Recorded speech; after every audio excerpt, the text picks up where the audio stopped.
Baik, saya mulai ya, Bu.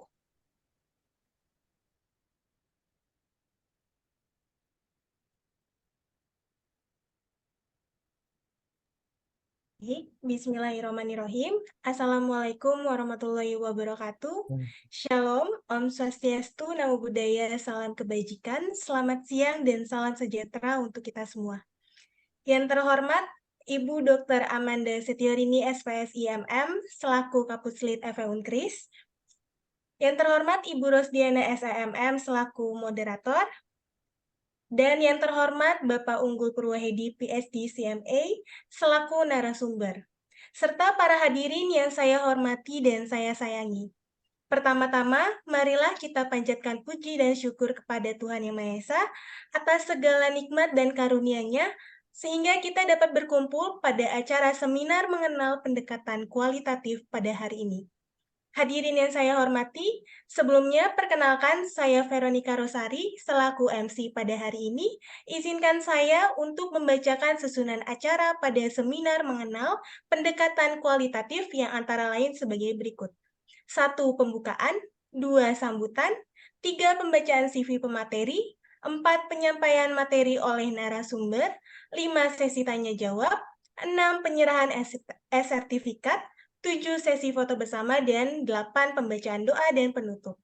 Hadirin sekalian yang saya hormati, marilah kita buka acara seminar mengenal pendekatan kualitatif ini dengan bacaan basmalah. Bismillahirrahmanirrahim. Selanjutnya, sambutan dari Kapuslit FE Unkris kepada Ibu Dr. Amanda Setiorini, SPSI MM, kepadanya dipersilakan untuk memberi sambutan.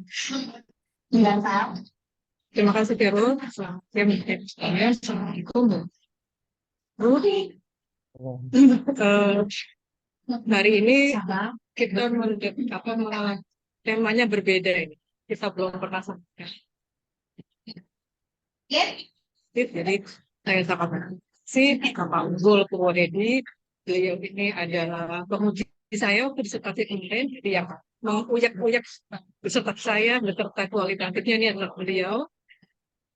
Saya berterima kasih Pak Unggul berkenan untuk hadir sharing di sini. Mungkin apa ya awam dulu nih Pak Unggul nih, karena kita belum sama sekali belum mengenal, sama seperti Pak Unggul dulu ngeliat di setelah saya kok ini aneh banget ya, mungkin aneh itulah karena kita belum biasa, kita masih menggunakan aplikator. Walaupun kemudian itu tampaknya ada, karena kalau kita lihat komentar dari nasional dan kayaknya gitu. Kalau itu nanti kita lihat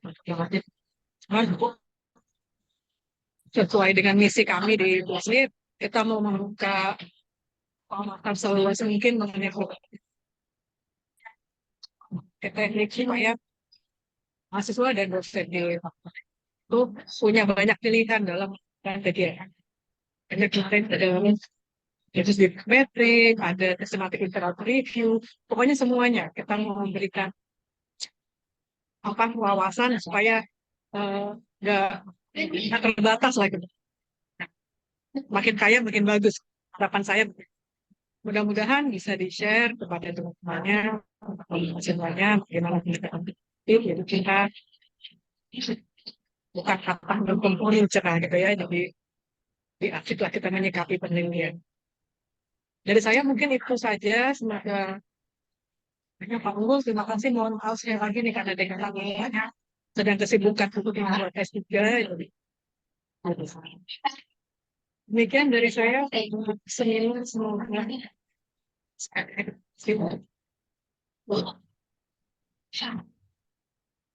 Baik, terima kasih kepada Ibu Dr. Amanda Setiorini, SPSI MM atas sambutannya.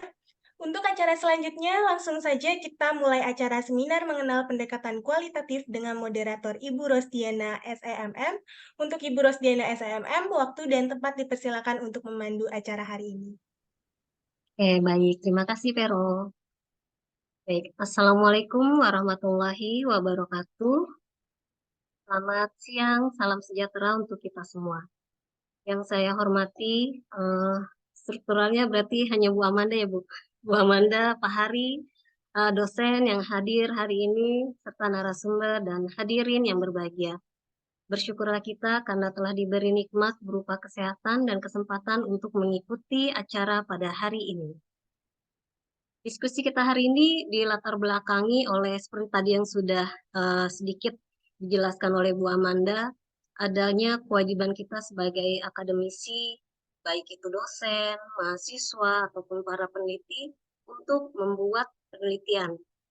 Nah, dalam penelitian ini tidak luput dari bagian dari metodologi penelitian ya Bu, Pak.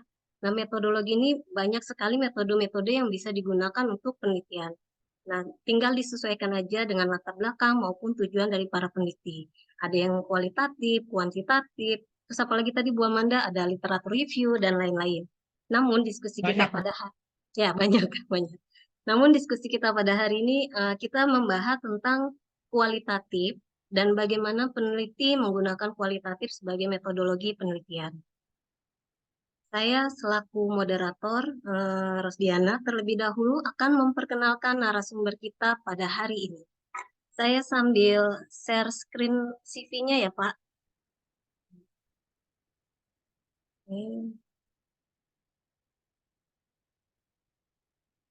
Baik, sambil saya bacakan ya Pak, izin. Moderator kita hari ini yaitu Bapak Unggul Purwohedi, SMSI, PhD, CMA. Saya izin panggil Pak Unggul aja ya Pak.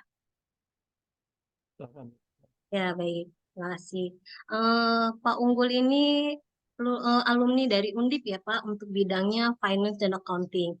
Dan terakhir untuk gelar PhD-nya ini dari University of South Australia. Bidangnya juga sama, Manajemen Accounting. Terus saat ini Pak Unggul masih aktif di masih aktif ya Pak, atau masuk ke dalam ikut lembaga di Institute of Certified Management Accountant, CMA, tahun 2020. Nah, di sini juga saya lihat sudah banyak sekali buku yang Bapak buat, serta jurnal-jurnalnya yang sudah dipublikasi banyak banget nih ya Pak. Saya lewat aja ya Pak, publikasi dan jurnalnya nih, buku-bukunya banyak sekali. Terus bukunya saking banyak dan harus sana. Iya, banyak sekali nih Bu Amanda.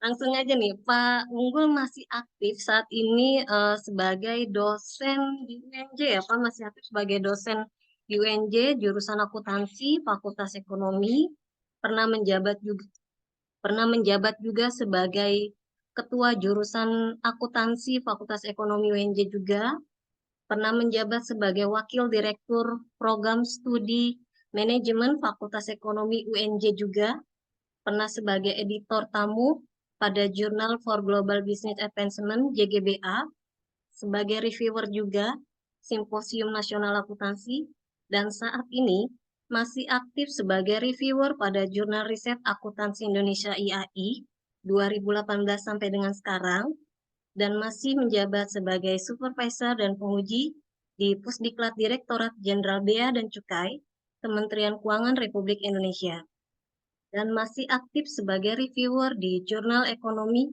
UIN Syarif Hidayatullah dari 2017 sampai dengan sekarang.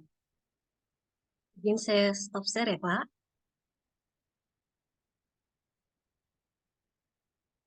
Baik, sebelum kita mendengarkan pemaparan dari narasumber kita hari ini, yaitu Bapak Unggul, saya akan menjelaskan terlebih dahulu ketentuan sesi diskusi kita pada hari ini. Yang pertama, kita akan terlebih dahulu mendengarkan pemaparan dari narasumber kita hari ini, kurang lebih sekitar 30 menit ya Pak Unggul. Bu Amanda, 30 menit cukup ya Bu? Cukup ya Pak? Dan selanjutnya barulah ya. Dan barulah acara kita lanjutkan dengan sesi tanya jawab juga ya Pak Unggul, kurang lebih sekitar 30 menit juga. Baiklah, kita mulai saja sesi kita hari ini dengan mendengarkan bersama materi dari narasumber kita. Saya persilakan. Silakan Bapak Unggul. Baik, terima kasih Ibu Rosdiana. Suara saya terdengar Sama-sama nggak ya? Pak. Terjelas, dengar Pak, jelas. Ya. Baik, terima kasih yang saya hormati.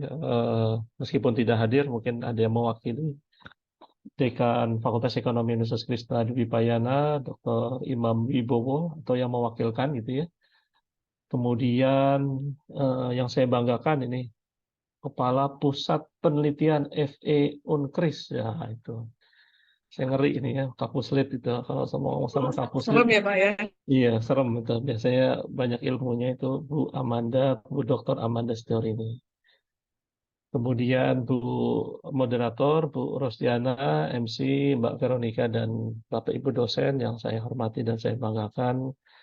Begitupun para mahasiswa yang saya cintai dan saya banggakan. Alhamdulillah, terima kasih atas kesempatan yang diberikan. Tolong nanti kalau suara saya hilang atau tidak jelas, tolong diberitahu ya. Jadi, saya setiap kali memberikan pelatihan, itu selalu saya mencoba untuk menyelami sebenarnya kebutuhannya itu apa gitu. Karena kalau antara yang diberikan dengan yang dibutuhkan itu nggak matching, nanti link and match-nya nggak jalan gitu. Jadi Bapak Ibu kebutuhannya apa, terus kemudian saya memberikan apa gitu. Yang saya tangkap sebenarnya dari apa yang tadi sekilas didiskusikan itu adalah dasar-dasar tentang penelitian kualitatif itu. Jadi saya nggak mau masuk terlalu banyak terkait dengan yang jelimet-jelimet gitu ya, tapi dasar-dasarnya dulu. Nah, ketika bicara masalah dasar-dasar, mungkin pertama kali bicara masalah motivasi ya. Kenapa penting penelitian kualitatif itu? Baru kemudian nanti diikuti dengan definisi, terus kemudian sedikit saya menjelaskan terkait masalah apa dasar filosofis dari penelitian kualitatif, beserta komponen-komponennya, termasuk juga apa saja teknik-teknik penelitian kualitatif dan bagaimana mengolah data secara umum saja, secara dasar-dasar saja, karena kita masih bicara masalah fondasi dari penelitian kualitatif. Nah, saya seperti sebenarnya saya tuh sama seperti dengan Bapak dan Ibu ya. Jadi S1 saya kuantitatif, finance ya, S2 saya kuantitatif juga pakai AMOS, SEM ya, Structural Equation Modeling S2. Terus kemudian S3 saya itu saya mixed method ya. Jadi saya kualitatif dan kuantitatif. Tapi saya mau bicara begini Bapak Ibu. Nah, kebetulan saya beberapa belakangan ini saya aktif di Kemendikbudristek. Jadi pada intinya sebenarnya apa yang sekarang itu tren yang sekarang sedang diminati dalam konteks penelitian itu. Dan apa sebenarnya kalau boleh dibilang karakteristik atau struktur atau tipe penelitian itu yang paling dibutuhkan dalam konteks pengambilan kebijakan ataupun dalam konteks dunia praktisi itu. Dan saya melihat jawabannya itu adalah penelitian kualitatif. Jadi misalnya ambil contoh begini ya Bapak Ibu ya, pengambil kebijakan misalnya. Nah, pengambil kebijakan itu ketika dia mau mengambil kebijakan, dia harus tahu apa makna dari sebuah data ya, atau makna di belakang angka-angka yang disajikan itu. Contoh misalnya begini, angka pengangguran misalnya. Indonesia itu punya angka pengangguran misalnya di angka 14% gitu misalnya. Nah, 14% angka pengangguran itu kan data kuantitatif gitu. Itu kan hasil dari pengambilan data secara sekunder itu. Akhirnya muncul indikator atau muncul informasi bahwa pengangguran itu 14%. Tapi yang terpenting itu bukan 14% bagi pengambil kebijakan. Yang terpenting adalah apa sektor mana yang menyumbang paling besar dalam angka pengangguran. Lulusan mana yang paling banyak menganggur gitu. Apa yang menyebabkan mereka tidak diterima oleh dunia kerja gitu.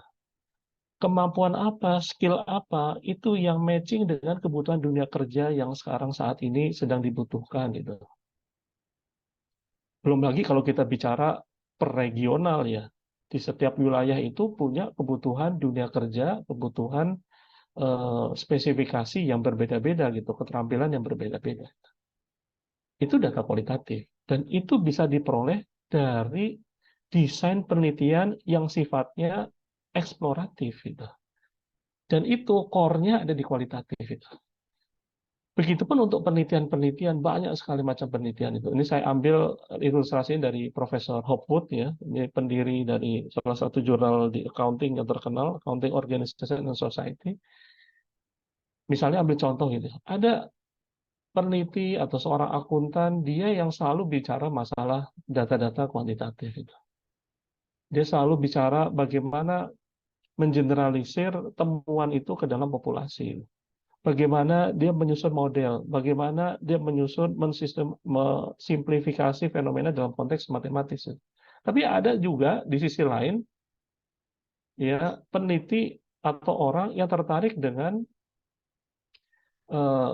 tema-tema, konsep-konsep yang hanya bisa diperoleh dari desain eksploratif itu. Dia bicara masalah sosial, dia bicara masalah bagaimana dampak, dia bicara masalah bagaimana dalam konteks kemasyarakatan misalnya, sosiologi misalnya. Dan itu selalu terjadi. Karena itulah, ini saya mengambil misalnya, ambil contoh di sini, salah satu yang dikemukakan oleh Miles and Huberman 1994, dia mengatakan sebenarnya data itu pada dasarnya adalah kualitatif. Ya, pada dasarnya data itu bersifat kualitatif. Kenapa? Karena pada dasarnya data itu ada makna di balik data, ada makna di balik numbers, ada makna di balik angka. Gitu. Saya ketika diajarkan pentingnya penelitian kualitatif, saya diajarkan oleh Profesor Merlin, ya, dari Manchester Business School pada waktu itu ketika saya mengambil S3. Dia mengatakan begini, misalnya ambil contoh, ada satu kejadian di belakang rumah kita, ada kejadian misalnya saja seorang bunuh diri misalnya. Dia lompat dari lantai 3, kemudian dia meninggal. Penelitian kuantitatif itu hanya sampai kepada fakta bahwa ada seorang yang bunuh diri. Gitu. Dia bunuh diri, korban jiwanya 1 orang, jam sekian, tempat lokasinya di sini. Itu penelitian kuantitatif. Tapi kalau kita bicara kualitatif, maka kita bicara apa alibinya itu. Apa yang mendorong dia seorang ini bunuh diri? Kenapa seorang ini bunuh diri? Apakah dia betul bunuh diri atau dibunuh? Gitu. Dan itu kan yang dicari dalam proses investigasi di polisi. Gitu. Jadi kalau kita bicara kuantitatif, banyak hal sebenarnya yang belum terungkap. Gitu. Banyak hal yang sebenarnya masih abu-abu. Yang itu hanya di permukaan, ya. Dia hanya di perimeter aja gitu. Tapi kita nggak bisa mendalami. Gitu. Topik-topik misalnya terkait dengan masalah sustainability, ya ini kan ada di Fakultas Ekonomi ya, topik-topik terkait sustainability, topik-topik terkait accountability, topik-topik terkait ESG sekarang ya, environmental, social, and governance, itu topik-topik yang mengedepankan kepada eksploratif itu, bukan hanya kepada permukaan perimeter saja gitu. Nah karena itu di situ menyebabkan banyaknya kebutuhan atau tingginya kebutuhan untuk menggali lebih dalam makna di balik numbers. Nah, saya juga ingin ini saya ambil dari presentasinya Profesor Creswell ya, ketika beliau menjelaskan tentang mixed method. Dia ingin menjelaskan sebenarnya kenapa kuantitatif itu harus dibarengi kualitatif. Profesor Creswell, kalau Bapak Ibu mengenal ya, Profesor John Creswell, itu yang melahirkan mixed method. Motivasi dia melahirkan mixed method itu pada dasarnya juga karena kegelisahan beliau. Gitu. Dia juga bergerak dari orang kuantitatif tadinya, tapi dia banyak melihat sebenarnya dalam perjalanannya kuantitatif ini nggak akan banyak bermakna kalau nggak dibarengi dengan kualitatif. Karena itu dia mencoba menggunakan pendekatan ketiga, yaitu pendekatan mixed method. Kuncinya adalah, kalau Bapak Ibu lihat di paparan ini, itu menunjukkan bahwa ketika Bapak Ibu mengambil data untuk penelitian kualitatif, maka diversifikasi data yang Bapak Ibu akan miliki, itu akan lebih banyak. Itu akan lebih bervariatif. Yang menghasilkan apa? Menghasilkan insight, temuan, manfaat dari penelitian yang Bapak Ibu lakukan akan jauh lebih efektif. Gitu. mungkin saya ingin memberikan gambaran ilustrasi Bapak Ibu ya, bahwa apalagi di generasi Z ya, bukan hanya di generasi Z, sebenarnya penelitian misalnya di Australia itu ketika public organization ya, atau institusi publik ya, seperti lembaga-lembaga pemerintah, ketika dia membaca laporan, maka ada satu survei yang mengatakan bahwa 40% dari lembaga-lembaga tersebut atau orang-orang di government, ketika mereka membaca satu laporan, mereka akan lebih prefer kepada laporan dalam bentuk gambar gitu, dibandingkan laporan dalam bentuk kalimat. Bapak Ibu lah misalnya contoh, ini sekarang generasi Z itu ya. Coba dikasih laporan, gambar semua, sama laporan tulisan semua, menarik mana? Ya gambar. Karena kita udah biasa gambar tuh. Bahkan banyak sekali gitu ya, banyak sekali pendekatan-pendekatan sekarang dalam menghasilkan laporan tuh ada storyboard ya, termasuk juga Canva ya. Terus kemudian apa motion picture whatever lah gitu. Di mana laporan yang dihasilkan dari sebuah program penelitian, hasil penelitian itu justru dalam bentuk gambar dan dalam bentuk kutipan. Ya, jadi dalam bentuk video, dalam bentuk rekaman gitu. Dan itu lebih powerful dalam pengambilan keputusan. Nah, kalau begitu, penelitian kualitatif itu jauh lebih beragam. Ya, teman-teman mahasiswa, Bapak Ibu dosen itu ya, itu bisa menggunakan berbagai macam format. Mulai dari gambar, survei, voice recording, social media, company newsletter, notulensi ya, minutes of meeting, banyak lah macam-macam itu. Jadi saya ingin menghapus stigma sebenarnya. Ini yang saya dapatkan juga dulu ketika saya masuk kualitatif. Kualitatif itu sulit, kualitatif itu susah gitu. Sekarang misalnya ambil contoh, Bapak Ibu nggak pernah membayangkan ya. Ini kebetulan ada rekan saya di Australia. Dia itu meneliti misalnya menggunakan, coba nanti Bapak Ibu search di Google ya, itu ada satu software yang namanya Leximancer ya. Leximancer itu sebenarnya hampir sama dengan Viewer ya. Jadi Leximancer atau Viewer itu sama-sama, tapi lebih dulu Leximancer. Itu dia hanya memasukkan laporan keuangan. Ya, jadi dia mau cerita sebenarnya topiknya itu adalah akuntabilitas di pemerintah lokal, pemerintah daerah.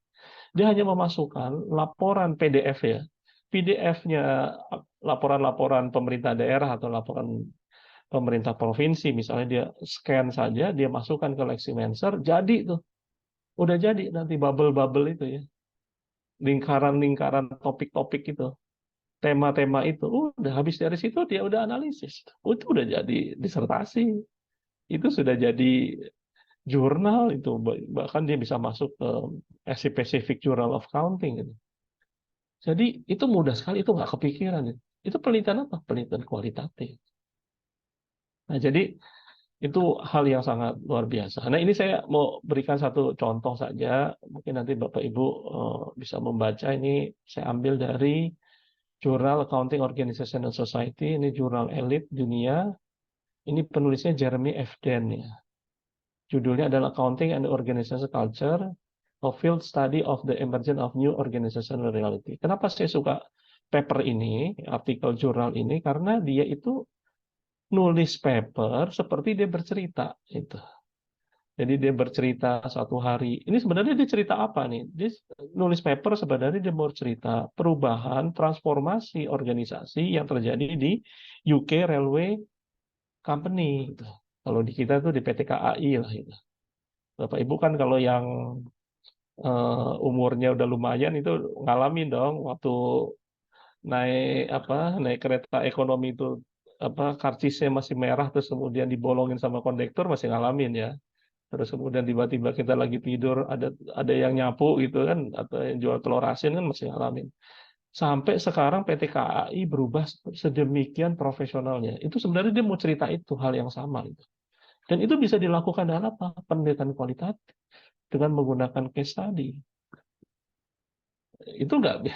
Jadi bagaimana meneliti transformasi budaya organisasi di PT KAI mulai dari bentuknya PJKA sampai jadi PT KAI Persero, nggak bisa pakai kuantitatif, nggak bisa. Itu Bapak Ibu harus mengikuti. Dan itu hanya bisa kualitatif. Jadi itu menjadi kekuatan kualitatif. Dia lebih mendalam dan lebih bisa mengeksplor. Dan itu yang terpenting adalah manfaatnya. Implikasinya bagi pembaca, bagi praktisi itu jauh lebih efektif dibandingkan kuantitatif. Oke. Nah, itu mungkin gambaran motivasi kenapa kita menjadi penting untuk penelitian kualitatif. Nah, baik, ini dalam waktu yang terbatas, saya ingin menjelaskan apa philosophical stances of QR atau qualitative research. Jadi, sebagaimana yang Bapak Ibu ketahui, jadi kita punya 4 paradigma ya, kalau menurut Creswell, kita punya 4 paradigma penelitian. Kita punya paradigma post-positivis, kita punya paradigma konstruktivis, kita punya paradigma partisipatori, dan kita punya paradigma pragmatis. Nah, qualitative research itu masuk ke paradigma konstruktivisme. Ya, sifatnya konstruktivisme. Konstruktivisme itu secara ontologi, dia meyakini bahwa yang dinamakan kebenaran itu sifatnya adalah multiple reality. Jadi, jadi kan ontologi itu kan adalah bagaimana kita meyakini apa yang disebut dengan realita, apa yang disebut dengan objektivitas. Kalau positivis, seperti Bapak Ibu yang menggunakan pendekatan kuantitatif ya dengan hipotesis, itu meyakini bahwa kebenaran itu sifatnya singular, single, tunggal, gitu. Singular reality. Sedangkan kualitatif itu meyakini yang namanya kebenaran itu sifatnya adalah multiple reality secara ontologi. Jadi kalau begitu, sekarang saya sering ditanya ya, coba Bapak Ibu, ketika saya misalnya lagi ada kesempatan ke Jepang misalnya, Bapak Ibu kan ya sekarang eranya era Korea lah. Dulu mungkin eranya Jepang ya sebelum Korea. Indonesia tuh sekarang apa-apa Korea, apa-apa Korea. Dari mulai film sampai skincare Korea semua. Nah, terus kemudian Jepang gitu ya. Jepang itu dengan berbagai macam pendekatan dari sisi bisnis ya. Bapak Ibu ada yang belajar mengenai JIT, Bapak Ibu ada yang belajar continuous improvement, Bapak Ibu ada yang belajar tentang Kaizen, Bapak Ibu ada yang belajar tentang Toyota Way, begitupun Korea. Pernah nggak terpikir di kita bahwa kita kan selama ini kan sangat dominan sekali itu kan ketika kita belajar teori itu kan selalu berasal dari Western ya, dari Barat. Gitu. Pernah nggak kita belajar teori atau konsep atau praktek dari Timur gitu? Ya, bahwa ketika misalnya ambil contoh apa yang disebut dengan kualitas yang baik versi Barat dan versi Timur belum tentu berbeda, belum tentu sama. Apa yang disebut dengan organisasi yang baik, yang punya kinerja yang baik versi Barat dan versi Timur itu mungkin berbeda. Gitu. Berarti kalau begitu multiple reality. Gitu. Kalau multiple reality, bahwa kita sekarang di Asia itu punya sekali banyak keunikan, punya banyak sekali ciri khas, ya UMKM misalnya. Dari sisi UMKM misalnya, UMKM nggak bisa didekati dengan teori-teori Barat. Ya, UMKM yang ada di Jogja, UMKM yang ada di Salatiga, yang di Solo, mungkin pendekatannya beda. Seperti misalnya Bu Amanda. Ketika misalnya meneliti terkait dengan pola kepemimpinannya Bupati di Bojonegoro, itu mungkin teorinya nggak ada ketika kita belajar leadership teori versinya Barat itu.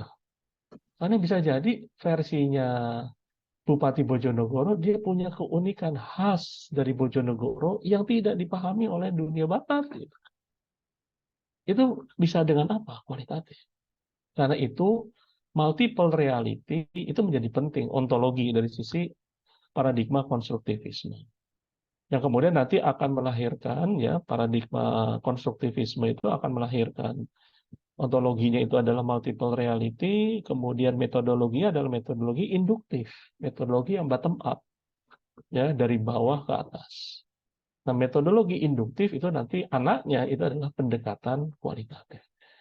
Jadi kualitatif itu levelnya metodologi, ontologi, atau apa? Levelnya adalah pendekatan, approach. Karena dia adalah anak dari metodologi induktif.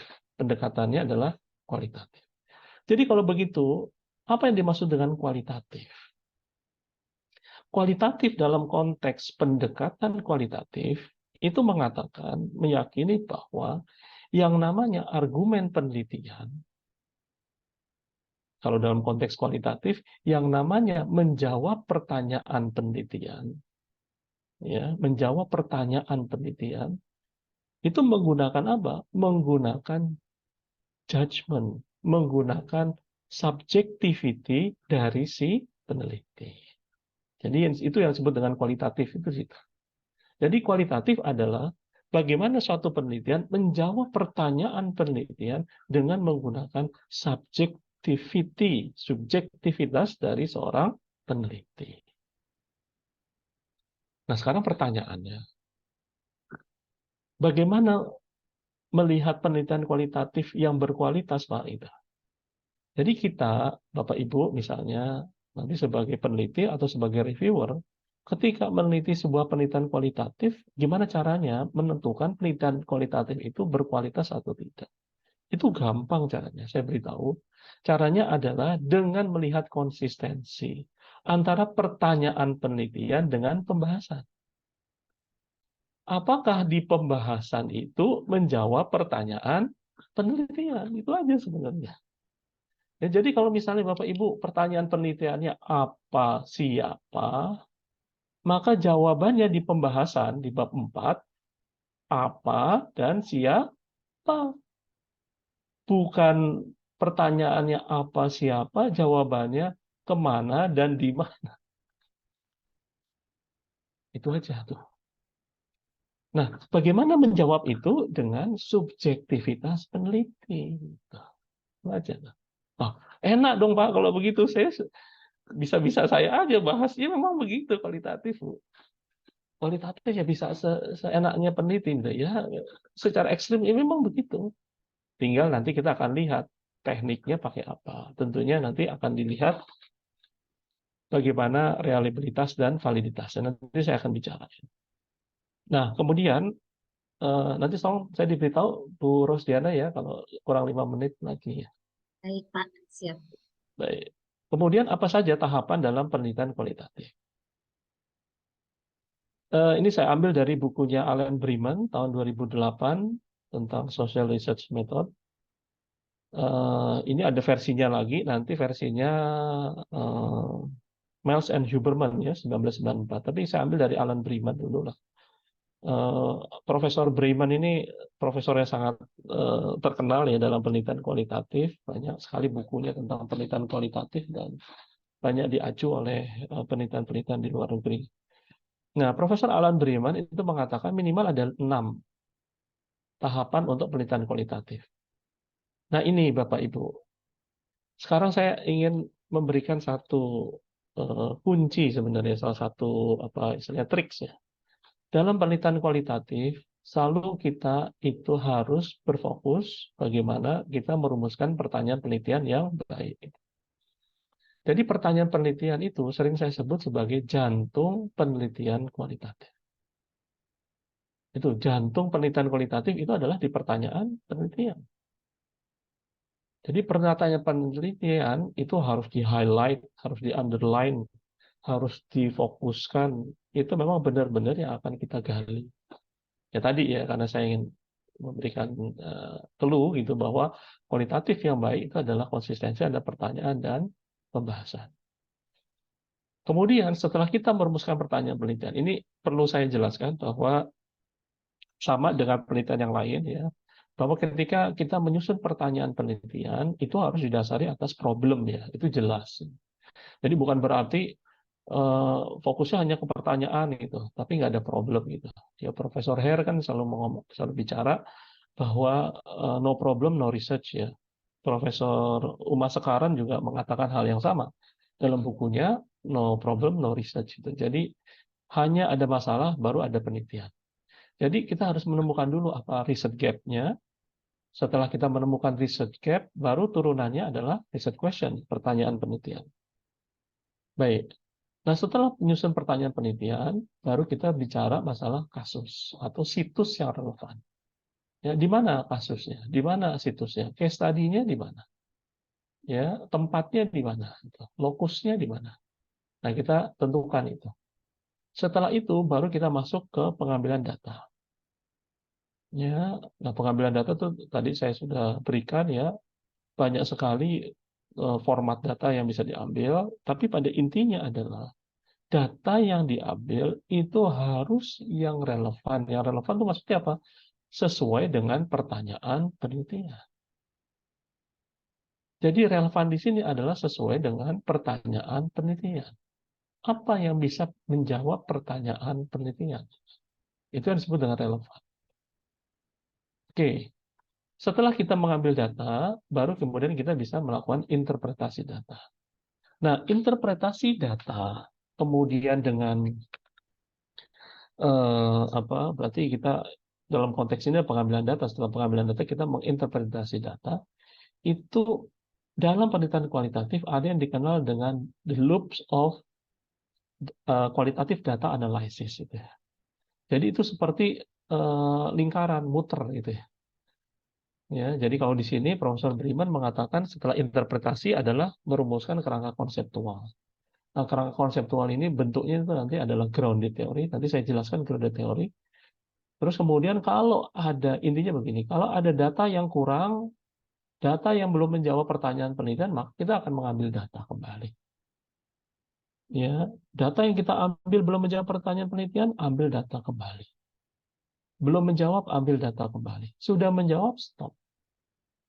Baru kita bisa merumuskan kerangka konseptual.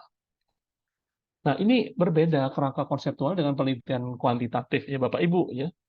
Kalau penelitian kuantitatif Bapak Ibu kan kerangka konseptual dibuat dari hipotesis. Kalau penelitian kualitatif kerangka konseptual dibuat dari data. Beda ya. Kalau kuantitatif kerangka konseptual diambil dari hipotesis. Kalau kualitatif kerangka konseptualnya dari data. Nah, data setelah dianalisis menghasilkan kerangka konseptual. Itu yang disebut dengan grounded theory. Bagaimana hubungan antara konsep diambil dari data penelitian yang telah dikumpulkan. Nah, itu disebut dengan grounded theory. Nah, itu berbeda kerangka konseptual dengan penelitian kuantitatif. Dari situ baru kemudian menulis insight, hasil maupun konklusi, ya, atau kesimpulan. Nah, ini gambaran itu. Intinya sebenarnya dari tahap ini adalah mulailah selalu dari pertanyaan penelitian. Pertanyaan penelitian itu yang akan dijawab oleh data dan oleh temuan. Jadi temuan di tahap ke-6 itu adalah temuan yang menjawab pertanyaan penelitian. Gitu ya Bapak Ibu. Kemudian ini ada beberapa tipe dari penelitian kualitatif. Ya, ada tipe etnografi, atau disebut dengan participant observation, kemudian studi kasus, fenomenologi, dan grounded theory. Ini saya sekilas-sekilas saja. Jadi, apa itu etnografi? Etnografi itu juga dikenal dengan istilahnya participant observer. Nah, saya ingin cerita begini, Bapak Ibu. Bapak Ibu sering mendengar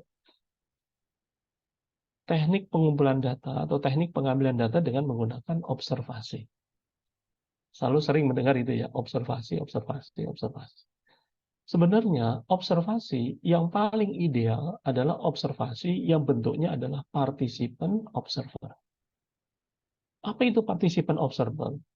Participant observer itu adalah si pengambil data atau si observer ini dia juga terlibat langsung dengan si objek yang diambil datanya. Nah, ini saya gambarkan ini ya.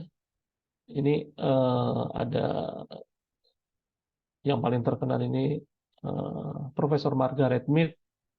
Ya, dia seorang sosiologis, dia seorang antropologis. Ya, penelitiannya banyak, ada di Papua, ada di Samoa. Berarti dia itu seorang partisipan, seorang observer itu dia aktif masuk ke situ, ke satu komunitas. Dia bergaul di situ. Dia hidup sehari-hari di situ. Dia berinteraksi dengan orang itu tanpa disadari bahwa dia itu sedang melakukan penelitian. Nah, itu kebanyakan ini yang sedang mengambil penelitian kualitatif misalnya, teman-teman S3 itu ya. Jadi itu kan kebanyakan mereka itu kebanyakan penelitian kualitatif di perusahaannya, di kampusnya, di perusahaannya, di organisasinya. Anda mengambil apa tekniknya? Partisipan observer, Pak. Oh, partisipan observer. Sekarang pertanyaannya, organisasi Anda atau perusahaan Anda tahu nggak Anda seorang peneliti? Atau Anda sedang mengambil data? Tahu.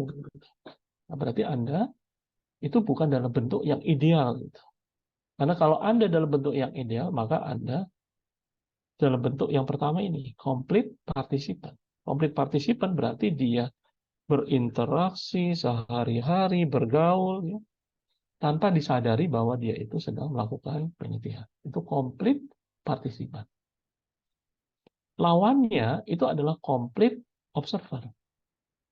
Complete observer itu lawannya complete participant. Kalau complete observer, dia diketahui posisi dia sebagai peneliti dan dia hanya boleh mengamati, nggak boleh bertanya, nggak boleh berdiskusi, nggak boleh. Dia hanya mengamati. Itu complete observer.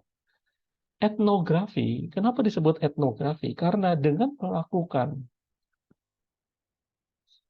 hal seperti itu atau tindakan seperti itu, di mana kita menyelami satu komunitas tanpa diketahui identitas kita, maka kita akan tahu sebenarnya apa budaya, apa ciri khas, apa value, ya, apa credo yang dimiliki oleh satu komunitas tersebut. Itu. Misalnya teman saya misalnya itu melakukan penelitian di Universitas Brawijaya ya, mengambil S3 itu dia penelitian tentang laporan keuangan pondok pesantren Tebu Ireng di Jombang dengan menggunakan teknik etnografi. Jadi dia ingin melihat bagaimana budaya pesantren Tebu Ireng itu dalam menghasilkan laporan keuangan. Nah itu nggak bisa, dia mau nggak mau dia harus tahu apa budayanya, etnografinya itu gimana. Karena itu dia menggunakan teknik etnografi. Nah, jadi kalau kita menggunakan etnografi atau participant observer, idealnya adalah kita complete participant. Kalau nggak bisa complete participant, ya berarti participant as observer. Participant as observer berarti kita bisa melakukan interview. Ya, atau observer as participant ya. Observer as participant berarti kita lebih dibatasi lagi nih. Ya, kita nggak melakukan interview, kita hanya bisa mengamati itu dan bisa berdiskusi secara terbatas. Atau hanya mengamati lagi, yaitu disebut dengan complete observer. Kalau hanya mengamati, ya berarti kita nggak terlibat langsung dalam keseharian dan segala macam. Nah, itu disebut dengan etnografi atau participan observer. Yang berikutnya adalah case study. Teknik kualitatif berikutnya adalah studi kasus. Studi kasus itu bisa 5 bentuknya. Yang pertama itu adalah critical case. Jadi kita memilih satu kasus, satu lokus, satu tempat, satu case ya, itu disebabkan karena satu case tersebut itu mampu menjelaskan teori atau menjelaskan satu konsep yang kita sudah atau yang kita akan teliti. Nah, misalnya kita ingin menjelaskan tentang konsep transaksional leadership misalnya, leadership yang berbasiskan transaksional. Nah, kita tahu nih ada satu daerah dia yang sistem remunerasinya bagus banget, merit based sistemnya bagus banget. Nah, kita ambil itu sebagai kasus untuk menjelaskan transactional leadership. Atau yang kedua, ekstrim atau unique case. Jadi kita memilih satu studi kasus itu disebabkan karena satu lokus, satu tempat tersebut, ya, satu objek tersebut itu memang dia memiliki keunikan yang tidak dimiliki oleh tempat lain. Gitu ya. Contoh misalnya kalau kita meneliti di sebuah perusahaan misalnya. Nah, perusahaan ya kita tahu ya perusahaan itu udah banyak banget. yang sudah go public, ya, yang sudah tercatat menjadi emiten di bursa. Gitu. Tapi mungkin ada perusahaan-perusahaan besar yang belum go public. Kenapa dia belum go public? Apa alasannya? Itu menjadi unique case. Nah, ini banyak sekali lah kasus-kasus yang memang dia punya keunikan tersendiri. Atau representative case. Kita memilih studi kasus disebabkan karena studi kasus tersebut itu dapat merepresentasikan kelompok yang diwakilinya atau populasi yang diwakilinya. Ya, jadi kita melihat ada satu kelompok, satu komunitas, satu industri, dan itu bisa diwakili oleh satu perusahaan ini, satu organisasi ini, satu orang ini. Nah, itu disebut dengan the representative case. Jadi, pemilihan satu lokus ya atau satu kasus itu disebabkan karena keterwakilan oleh kasus yang kita pilih. Kemudian yang keempat adalah revelatory case. Pemilihan satu studi kasus disebabkan karena studi kasus tersebut atau kasus tersebut atau case tersebut atau lokus tersebut itu sangat sulit kita ambil datanya di masa lalu. Contoh misalnya sekarang kan udah banyak tuh penelitian misalnya di institusi Polri, di BRIMOB, di BIN. Dulu gimana penelitian di BIN gitu? Ya, sekarang mahasiswa-mahasiswa saya di MM misalnya ada rombongan BIN dia meneliti tentang kepemimpinan SDM yang ada di BIN. Dulu susah banget itu, nggak bisa kita. Sekarang penelitian di markas BRIMOB. Ya, dulu gimana penelitian di markas BRIMOB waktu zaman Orde Baru misalnya? Sulit. Nah, impossible at the passing. Maupun dalam konteks-konteks lain berbeda. Kemudian yang terakhir adalah longitudinal case. Ya, pemilihan studi kasus karena kita ingin melihat transformasi perubahan satu kasus tersebut, itu ya, satu lokus tersebut dari waktu ke waktu. Itu yang saya berikan contoh tadi ya. Kita ingin meneliti tentang bagaimana transformasi budaya organisasi PT KAI gitu ya, mulai dari dia bentuknya adalah Perjan ya, PJKA, sampai sekarang dia sudah menjadi Persero. Misalnya begitu ya. Nah, itu disebut dengan longitudinal case. Nah, itu masuk kelima tipe tersebut masuk ke dalam bentuk case tadinya. Nah, berikutnya itu adalah fenomenologi. Nah, fenomenologi itu terkait dengan masalah, sebenarnya fenomenologi apa? Ini salah satu teknik yang lahir di Jerman, yang terkait dengan masalah bagaimana kita menjelaskan satu fenomena itu menggunakan persepsi. Menggunakan persepsi ya dari informan yang kita tanyakan. Gitu. Nah, jadi kalau kita mau ibaratnya menjelaskan sesuatu dengan menggunakan persepsi dari informan, maka kita sebagai peneliti harus membebaskan.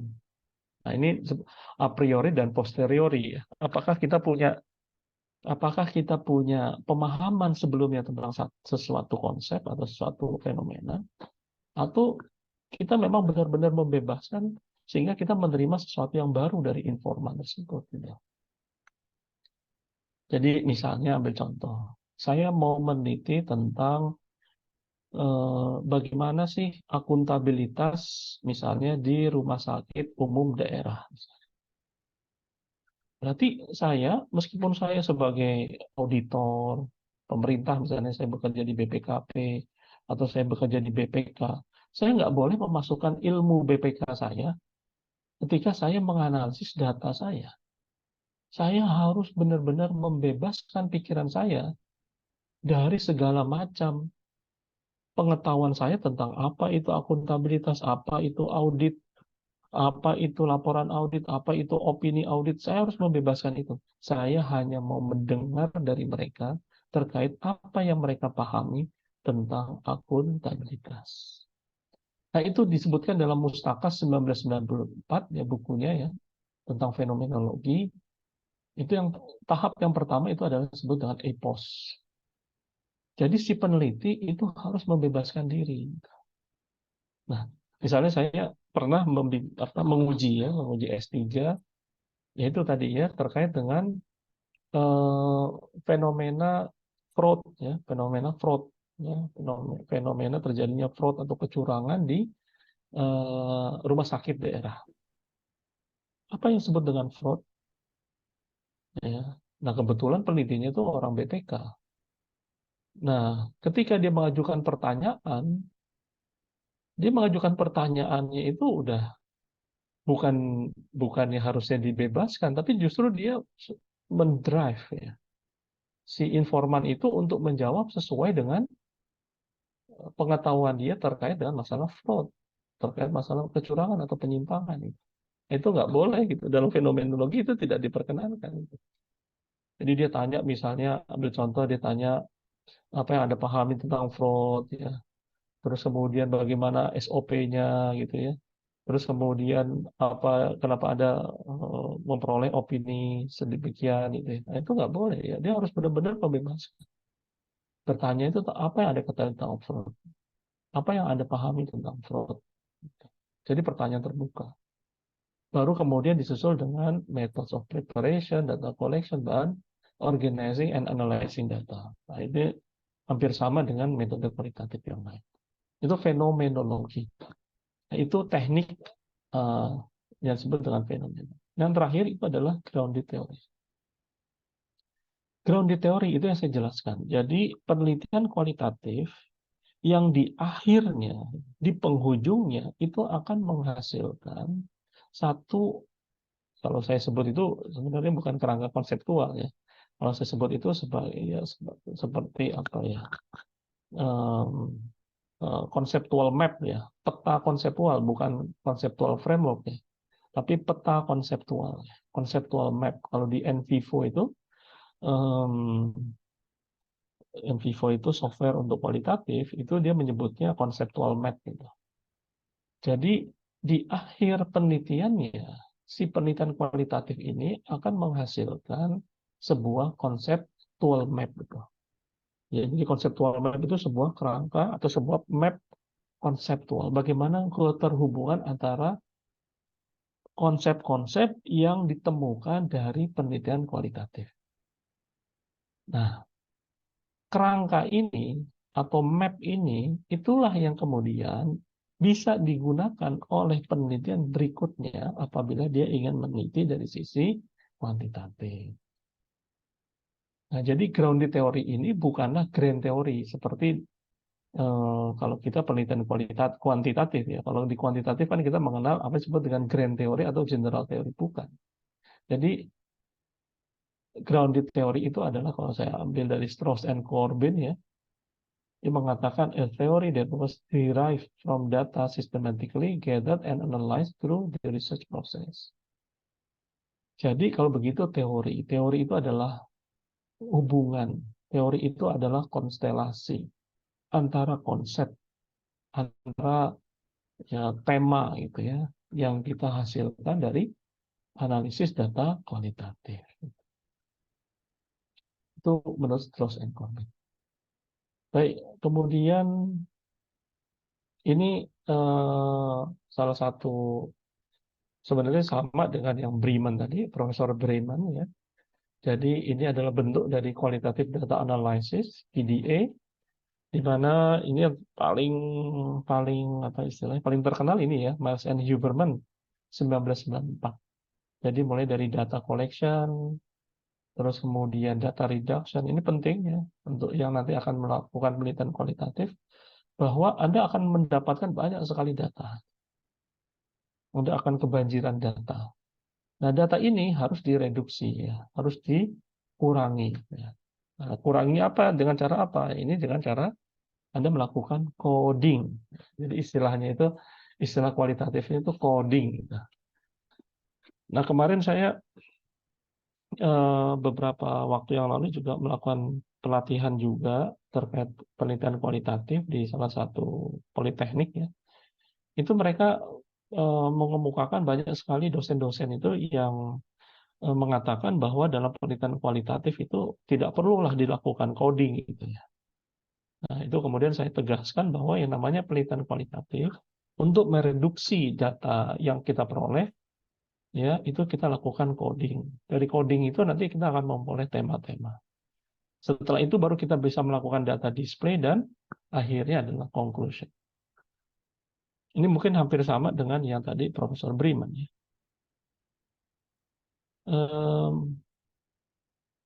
Ini sama ya, data reduction, data display. Saya mau ke sini, ini kalau masalah terakhir ya. Jadi saya ingin mengatakan gini, banyak yang bertanya kepada saya, apakah penelitian kualitatif itu juga ada validitas dan reliabilitas?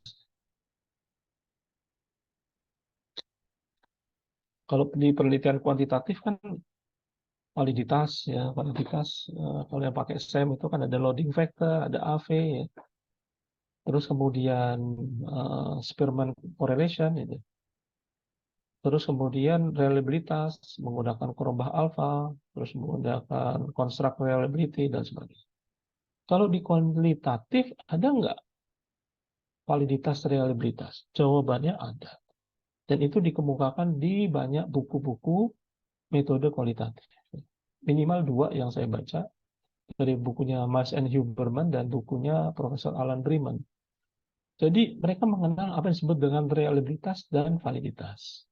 Reliabilitas itu sering disebut juga. Jadi mungkin nih Bapak Ibu atau teman-teman sekalian nanti jangan bingung ya. Kadang-kadang di penelitian kualitatif dia nggak menggunakan istilah reliabilitas, dia menggunakan dependability. Ya, sama aja. Itu dependability itu ada dasarnya ada reliabilitas atau auditability, sama aja sebenarnya. Jadi ada yang disebut dengan reliabilitas, dependabilitas atau auditability. Nah, bagaimana cara melakukan reliabilitas? Teknik reliabilitasnya gimana untuk penelitian kualitatif? Yang terpenting itu adalah, di sini disebut juga apa disebut dengan auditability itu ya. Jadi pada intinya sebenarnya kalau Bapak Ibu melakukan penelitian kualitatif harus punya prosedur. Itu intinya sebenarnya. Jadi Bapak Ibu harus punya prosedur. Prosedur apa? Prosedur dalam segala sesuatu terkait dengan masalah data. Jadi contohnya, kalau Bapak Ibu akan mengambil pengambilan datanya menggunakan teknik interview. Berarti Bapak Ibu harus punya interview instrumennya. Berarti harus punya protokol interview. Oke, setelah punya protokol interview, Bapak Ibu harus, ini kalau kita bicara ideal ya, berarti harus memperoleh ethical consent. Bagaimana protokol interview itu? Apakah sudah lolos etik atau belum? Oke, sudah lolos etik. Kemudian Bapak Ibu akan memilih informan. Bagaimana dasar pemilih informan itu kriterianya apa? Setelah itu melakukan interview. Melakukan interview itu SOP-nya gimana? Pembukaan, pengenalan, itu ya, pengenalan apa? Pengenalan peneliti, pengenalan tujuan penelitian, terus kemudian pengambilan data. Terus kemudian habis mengambil data, bagaimana Bapak Ibu menyimpan data? Itu datanya disimpan di mana? Di laptop, di print, di hard disk atau gimana? Setelah menyimpan data, terus kemudian habis itu bagaimana menjamin bahwa tempat penyimpanan itu aman gitu, tidak bisa diakses, harus diberikan password segala macam. Habis itu bagaimana cara menganalisis data? Jadi prosedur itu adalah hal yang terkait dengan masalah reliabilitas. Jadi kalau penelitian kualitatif, reliabilitasnya gimana? Jelaskan prosedurnya apa dalam pengambilan data. Sampai penyimpanan, sampai analisis data. Kalau perlu sampai nanti penyajian data, ya. Jadi si nama informan itu anonimus, ya, tidak disebutkan. Itu harus dijelaskan prosedurnya. Kemudian itu adalah validitas. Validitas itu dibagi dua. Ada internal validity, ada external validity. Untuk internal validity, itu bicara, nama lain itu adalah kredibilitas maupun authenticity. Authenticity. Ini bicara apa? Bicara terkait dengan masalah kebenaran, truth value. Jadi internal validity itu bicara apakah data kualitatif yang kita kumpulkan itu benar-benar merefleksikan realitas sesungguhnya? Gitu. Apakah mencerminkan kebenaran? Jangan-jangan sudah diedit atau sudah dimodifikasi gitu ya. Gitu. Nah, bagaimana cara memastikan ini? Bapak Ibu harus melakukan tekniknya, harus melakukan triangulasi. Ya, jadi triangulasi itu adalah cara bagaimana Bapak Ibu mencapai internal validity. Jadi bukan hanya data primer, tapi juga data sekunder. Jadi itu dibarengi. Ya, bukan hanya interview, tapi juga observasi, tapi juga dari dokumen. Bukan hanya yang pro, tapi juga yang kontra. Misalnya Bapak Ibu ingin meneliti tentang faktor kepemimpinan seorang bupati misalnya. Yang ditanya itu bukan hanya yang pro bupati, tapi juga yang kontra bupati. Sehingga Bapak Ibu akan mencerminkan apakah benar nih truth value-nya itu. Apakah Bapak Ibu dari penelitian Bapak Ibu itu menghasilkan truth value, nilai kebenaran. Ini yang disebut dengan opposing opinion. Berikutnya itu adalah external validity. Nah, external validity itu sering disebut dengan transferability. External validity itu bicaranya begini, apakah penelitian Bapak Ibu itu bisa direplikasi oleh penelitian selanjutnya, oleh penelitian orang lain, oleh peneliti lain. Jadi Bapak Ibu misalnya peneliti tentang ya faktor kepemimpinan Bupati Bogor misalnya, itu kan Kabupaten Bogor. Oke, ketika Bapak Ibu penelitian Bapak Ibu selesai, kemudian dibaca oleh orang lain, misalnya dia mau menerapkan itu di kabupaten, misalnya dia menerapkan itu di Kabupaten Bojonegoro misalnya. Nah, penelitian kualitatif yang baik itu adalah penelitian yang bisa ditransfer, yang bisa direplikasi oleh penelitian lain. Jadi penelitian lain tuh tahu step-stepnya bagaimana, tahu karakteristik Kabupaten Bogor itu kayak gimana. Oh, ternyata dia sama dengan Kabupaten Bojonegoro karena dia banyak bermain di natural resources-nya misalnya. Oh, PAD-nya juga hampir mirip-mirip sehingga itu bisa ditransfer di tempat lain. Nah, kuncinya adalah untuk mencapai external validity, Bapak Ibu harus menjelaskan secara detail terkait dengan kasus, terkait dengan prosedur yang Bapak Ibu lakukan. Nah, jadi kalau begitu, kualitas penelitian kualitatif itu bisa dilihat juga sama dengan penelitian kuantitatif dari sisi reliabilitas dan validitas.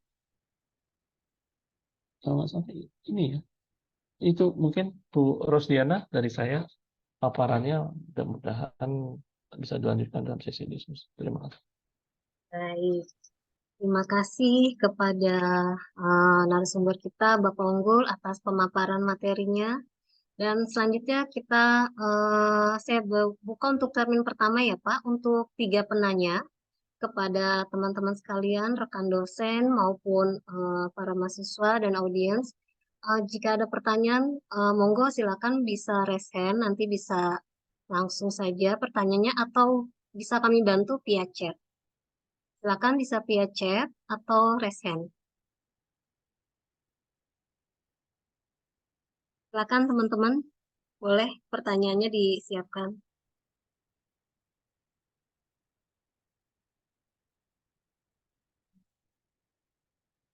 Sambil menunggu ada pertanyaan, saya masih ini nih, Pak Unggul. Tadi saya baru catat satu nih. Tadi Pak Unggul di awal bilang kalau penelitian kualitatif yang berkualitas itu kan konsisten terhadap pertanyaan ya Pak, penelitiannya dengan pembahasan. Terus yang kedua, reliabilitas dan validitasnya ya Pak.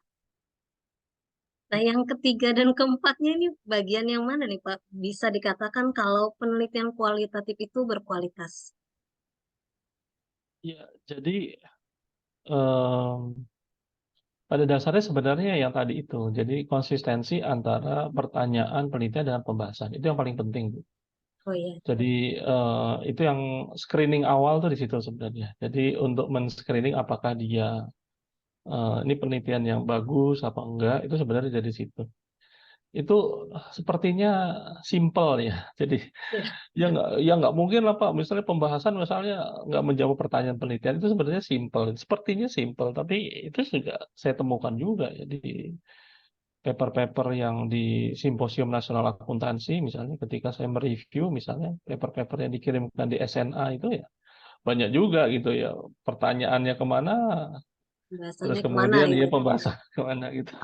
Iya. Jadi itu yang paling penting sebenarnya. Ya. Baik, Pak Unggul, kayaknya ada yang mau bertanya nih, sudah ada yang resen, Bapak Muhammad Hari. Monggo Pak Muhammad Hari, silakan Bapak. Iya, Bu Ana, makasih. Bapak Unggul tadi, aduh, sangat banyak sekali insight ya Pak. Kebetulan juga mahasiswa saya juga ada di sini, ada yang mau meneliti juga, dan mungkin ada fenomena-fenomena juga yang saya akan tanyakan nih Pak. Jadi ada 2 pertanyaan langsung. Nggak apa-apa ya Pak? Iya, nggak apa-apa. Oke. Yang pertama itu kebetulan kita selalu membimbing mahasiswa gitu ya, walaupun metodologinya menggunakan kuantitatif gitu ya. Namun biasanya di rumusan masalah itu ada deskriptif gitu ya, maksudnya menjelaskan secara deskriptif gitu ya. Kalau tadi saya mendengar dari Pak Unggul kan sebenarnya kualitatif dan kuantitatif itu selalu bersamaan ya pada dalam metodologi gitu ya. Pasti ada penggalian gitu ya dari hasil matematisnya dan segala macam. Nah, cuman banyak kita temukan itu ketika mahasiswa sudah menganalisiskan tapi sulit mendeskripsikan. Ya, itu permasalahannya, Pak. Jadi kira-kira apa ya, Pak, kiat-kiatnya gitu ya untuk mahasiswa ketika sudah menganalisis kemudian mengkualitatifkan atau mendeskripsikan gitu. Contoh misalnya kepuasan kerja, Pak. Kemarin banyak yang mengambil variabel adalah kepuasan kerja. Kepuasan itu kan sebenarnya rasa sense ya Pak, sense puas atau tidaknya gitu ya. Lebih kuat kan apabila itu dijabarkan secara kualitatif juga gitu, walaupun sudah dianalisis oleh kuantitatif gitu Pak. Itu yang pertama Pak. Dan yang kedua kebetulan ada juga mahasiswa saya yang terjun ke KKN Pak, maksudnya ke wilayah-wilayah desa di mana melihat observe gitu ya. Tadi kan saya menariknya adalah ternyata ada partisipan dan observer ya Pak. Itu tadi ada perbedaan-perbedaannya gitu ya. Nah, kira-kira apa Pak biar hasil dari baik itu partisipan, observer itu menjadi yang baik gitu Pak. Minimal baik gitu. Kalau berkualitas mungkin agak relatif ya, cuman kalau baik itu kan kayaknya sudah jelas gitu Pak. Itu aja Pak Unggul dari saya. Ya, baik. Langsung atau gimana Pak Rusdiana? Monggo Pak Unggul langsung dijawab saja, boleh Oh, iya. Bapak? Izin. Baik. Yang pertama Pak Hari ya. Ini Iya Pak. bagus pertanyaannya ya. Bahkan di rumusan masalah ya. Saya selalu ditanya begini misalnya.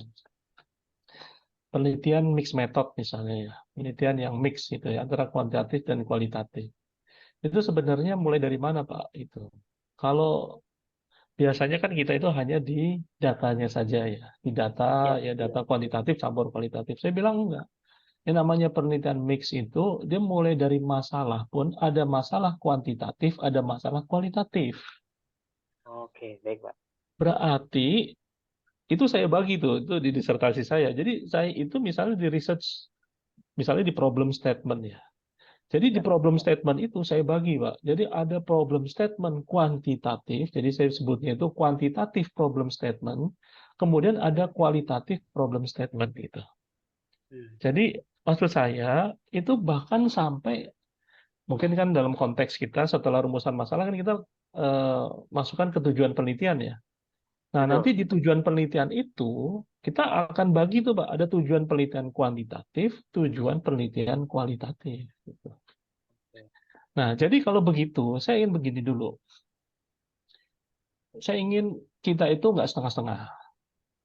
Jadi kalau di tujuan penelitian kita mau ada analisis terhadap hasil kuantitatif, ya sebutkan itu dari tujuan penelitian. Oke. Jadi misalnya begini, contoh saja. Misalnya misalnya remunerasi misalnya bukan remunerasi misalnya apa ya insentif berpengaruh kepada kepuasan kerja misalnya.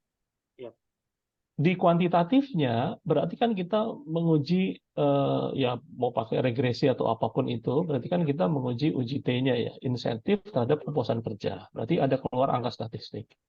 Nah, itu di tujuan penelitian nomor 1, tujuan penelitian kuantitatif, kita sebutkan, Pak, bahwa sejauh mana pengaruh insentif terhadap kepuasan kerja itu.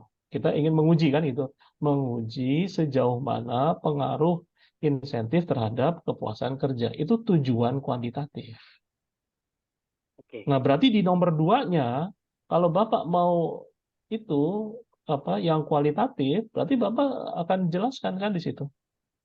Bapak akan jelaskan bagaimana, itu kan pertanyaan kualitatif itu kan biasanya kan how and why. Ya, bagaimana insentif bisa atau dapat berpengaruh kepada kepuasan kerja. Oh, oke, Pak. Siap. Nah, kalau begitu berarti Bapak, oke, itu ya. Nah, sekarang kalau di desain penelitian, Pak, berarti itu nanti akan tercermin ke data penelitiannya Pak Hari. Data penelitiannya Pak Hari berarti ada teknik pengambilan data yang untuk kuantitatif, berarti pakai survei. Yang kualitatif berarti untuk menjawab tujuan penelitian atau ya untuk melakukan tujuan penelitian yang kedua. Berarti Bapak melakukan interview. Itu, Bapak melakukan interview. Nah, sekarang pertanyaannya, kalau Profesor Creswell itu saya pernah ikut workshopnya, Profesor Creswell mengatakan yang begitu itu sebenarnya udah bisa diklasifikasikan sebagai penelitian mixed method, Pak. Oh, oke, Pak. Jadi itu sebenarnya sudah bisa diklasifikasikan sebagai mixed method. Meskipun sesimpel itu, jadi apa istilahnya, menginterpretasikan hasil kuantitatif itu sudah dimasukkan penelitian mixed method, Pak. Itu namanya sequential. Jadi desain mixed methodnya itu sequential mixed method design. Jadi kuantitatif dulu, baru kualitatif. Oh, oke, Pak. Gitu, Oke. Pak. Nah, jadi jangan setengah-setengah, Pak. Jadi kalau misalnya, kecuali kalau kita misalnya, ya kalau misalnya kita di tujuan penelitian, di tujuan penelitian itu sejauh mana insentif, misalnya ya X1-nya berpengaruh kepada kepuasan kerja, kemudian tujuan penelitian 2, X2 berpengaruh insentif ke kepuasan kerja. Itu kan berarti nggak ada tujuan kualitatif kan, semuanya tujuan kuantitatif kan itu. Kalau semuanya tujuan kuantitatif ya berarti ya pembahasannya hanya pembahasan hipotesis diterima dan argumen yang melatar belakangi kan begitu aja kan gitu. Tapi kalau Bapak menginterpretasikan hasil penelitian kuantitatif, Bapak sudah masuk mixed method sebenarnya, menurut Profesor Creswell. Tapi itu harus tercermin mulai dari tujuan penelitian Bapak. Dari tujuan penelitian, siap. Dari tujuan penelitian dibedakan mana yang kuantitatif, mana yang kualitatif. Nanti tercermin di data. Berarti di data ada data yang kuantitatif, ada data yang kualitatif. Baik, Bapak. Baik, mudah-mudahan bisa menjawab yang pertama, Pak. Terus kemudian yang kedua begini. Kalau ini untuk mahasiswa S1, saran saya sih sebenarnya ya karena S1 itu kan tahapnya itu kan adalah tahap bagaimana mereka memahami dulu atau bagaimana bisa melakukan penelitian dengan baik. Itu saja dulu itu. Itu saja kalau sudah bisa dilakukan udah alhamdulillah banget lah. Jadi prosedurnya benar, pemahaman metodologinya benar, itu menurut saya sudah luar biasa lah. Jadi menurut saya ya kalau partisipan observer murni ya agak susah karena kan mereka labelnya kan masih KKN itu. Jadi udah ketahuan lah mereka itu. Jadi buat saja menurut saya bisa diambil studi kasus, Pak. Jadi ambil saja studi kasus di desa apa, kampung apa, misalnya gitu ya. Terus kemudian mahasiswa akan meneliti misalnya terkait dengan potensi desa wisata misalnya ya, di kampung wisata Ciseeng misalnya di Bogor misalnya gitu ya. Terus kemudian teknik pengambilan datanya menggunakan interview dan observasi. Begitu saja Pak menurut saya. Tapi kalau untuk partisipan observer murni menurut saya masih relatif. Iya, Pak. Ya, gitu aja. Ya. Baik, Pak. Sangat menjawab sekali, Pak. Ya, sama Pak Hari. Terima kasih banyak, Pak. Sama-sama. Pak Hari, sudah Ya. cukup Pak Hari? Ada lagi? Cukup. was. Oh, baik. Ah, Pak ya, Unggul, ya, gimana Pak Ari? Sudah? ya sudah. Di Ya, chat ada pertanyaan Mbak tadi mahasiswa. ya. Ini mau dibacakan. Baik, Pak Unggul, ini ada pertanyaan dari Bapak Reda Rahman. Pertanyaannya ada dua. Yang pertama, apakah saat melakukan penelitian maupun non-penelitian, apakah lebih mengutamakan kualitatif dibandingkan dengan kuantitatif? Itu pertanyaan pertama. Yang kedua, jika lebih mengutamakan kualitatif, kira-kira berapa persen nih Pak untuk melakukan kualitatif dan kuantitatifnya? Ini persentase apanya nih? Nah, nanti coba mungkin Bapak bisa jelaskan Pak. Saya baca juga di sini, jika melakukan penelitian maupun non-penelitian, apakah lebih mengutamakan kualitatif dibandingkan kuantitatif ya? Ya, Ini mungkin perlu ditambahkan konteksnya ya, maksud saya ya konteksnya itu maksudnya dalam apa ya dalam keseharian ataukah dalam dunia akademik gitu ya, maksud saya mungkin harus ditambah konteks ya, itu dalam menggunakan praktisi gitu ya. Dari sisi praktisi misalnya. Kalau dalam konteks praktisi sih, kalau dalam konteks praktisi penelitian-penelitian ya menurut saya akan jauh lebih menggunakan kualitatif ya, karena kan mereka mau melihat secara lebih mendalam dan itu akan berpengaruh kepada pengambilan kebijakan. Kalau saya sepengetahuan saya, sependek pengetahuan saya. Kalau untuk yang itu untuk yang non penelitian ya, jadi mungkin untuk praktek gitu ya. Khususnya juga ini untuk teman-teman ya. Jadi kan kita punya di pendidikan tinggi, ya bukan hanya di pendidikan tinggi, di sistem pendidikan kita tuh sebenarnya di KKNI itu kan dibagi dua ya. Ada yang sains dan ada yang vokasi. Itu kan ya. Ada yang sains dan ada yang vokasi. Nah, kalau S1 misalnya, S1 itu harus jelas mana S1 yang dia arahnya ke sains, mana S1 terapan kan gitu. Kalau teman-teman di Politeknik dia kan udah pasti S1 terapan itu ya. Nah, jadi menurut saya kalau yang penelitian terapan itu untuk teman-teman yang ada di jalur vokasi. Penelitian terapan itu memang secara embedded ya, secara natural ya, secara alamiah mereka akan jauh lebih kompatibel dengan kualitatif dibandingkan kuantitatif. Gitu. Karena mereka itu ingin menyelesaikan, ingin memberikan solusi, mengatasi masalah itu. Dan kalau memberikan solusi, mengatasi masalah itu menurut saya kualitatif, mengeksplor lebih dalam apa penyebabnya, itu menurut saya jauh lebih implementatif, jauh lebih efektif itu. Dibandingkan yang teman-teman di jalur sains. Kalau jalur sains itu masih bisa ada pilihan lah apakah dia pakai kuantitatif atau kualitatif. Jadi saya pikir mungkin konteksnya itu bisa berbeda ketika kita bicara masalah itu ya. Itu mungkin Bu Rosdiana ya. baik. Pak Reda, bagaimana Pak Reda? Mungkin ada tanggapan lagi? Atau sudah cukup? Artinya Pak Redanya off video dan oke, baik kita lanjut aja ya ke Pak Unggul, ke pertanyaan selanjutnya ya Pak Unggul. Ya. Baik, selanjutnya pertanyaan dari Ibu Amelia Hasbullah. Izin bertanya Pak, yang pertama, mohon clue untuk merumuskan pertanyaan penelitian dalam tahap penelitian kualitatif. Yang kedua, semudah apakah pertanyaan penelitian menjawab gap? Matur nuwun Pak. Silakan Pak Unggul, Kami Bu, ini Bu Amalia dari Bu Jawa Amelia. Tengah. Baik, jadi yang pertama pertanyaannya sebenarnya adalah apapun penelitian yang harus ada riset gap. Gitu. Itu prinsipnya. Jadi kalau begitu, bagaimana kita merumuskan pertanyaan penelitian? Ya mengacu kepada riset gap. Gitu. Jadi itu saya tulis di buku saya di metode penelitian ya. Saya menulis buku metode penelitian prinsip dan praktik. Jadi riset gap itu ada 3 Bu. Ada 3 bentuk riset gap ya. Jadi riset gap itu ada 3. Yang pertama itu literatur gap. Kemudian yang kedua itu adalah empirical gap. Kemudian yang ketiga adalah theoretical gap. Gitu. Jadi riset gap itu ada 3 bentuknya. Yang pertama literatur gap, 2 empirical gap, 3 theoretical gap. Gitu. Nah, jadi tergantung Ibu mau riset gap yang mana nih untuk merumuskan pertanyaan penelitian gitu. Misalnya ambil contoh, kalau Ibu misalnya mengambil literatur gap itu saya bagi jadi 3 juga. Jadi lebih detail lagi ya. Jadi literatur gap saya bagi jadi 3.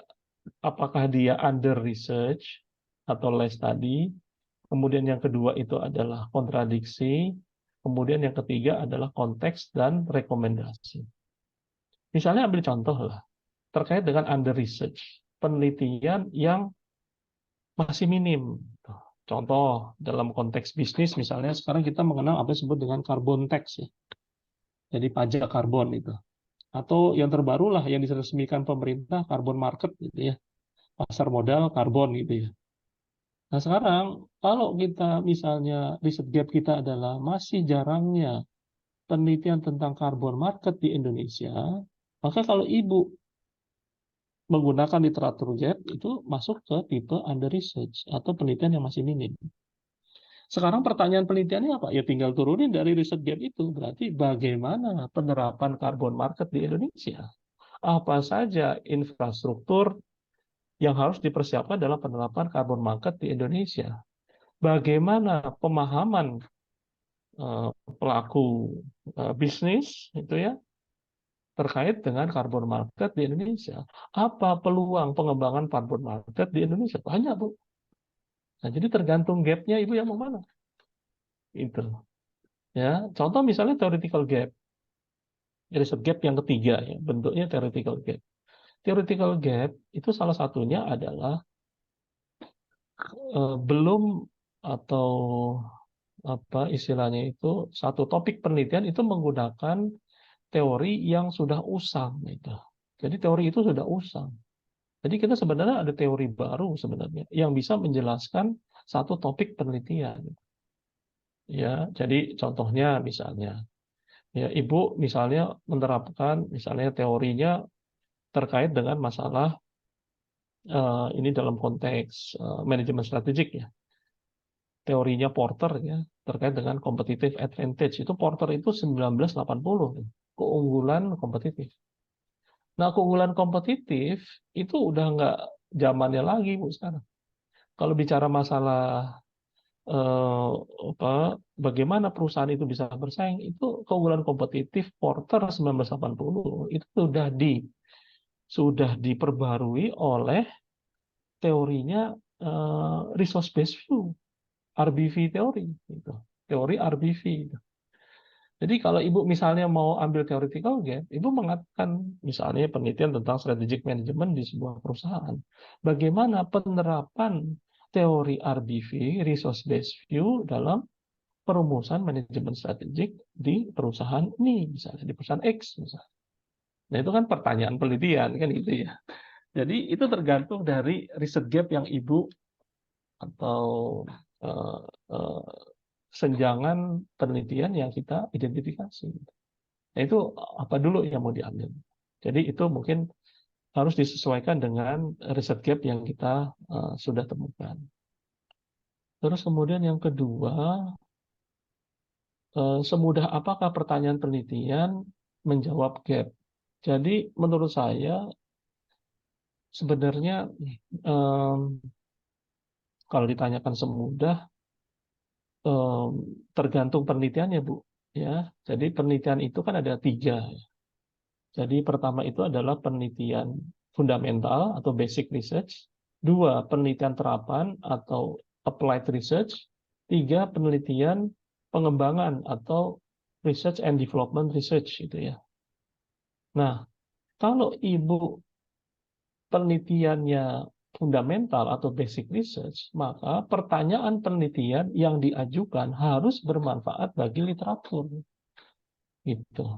Jadi pertanyaan penelitian yang diajukan harus menambah ilmu pengetahuan atau menambah knowledge yang sudah dipahami di literatur. Gitu. Tapi kalau pertanyaan penelitian untuk yang applied research atau riset terapan, ya harus berarti pertanyaan penelitian yang bisa memberikan solusi.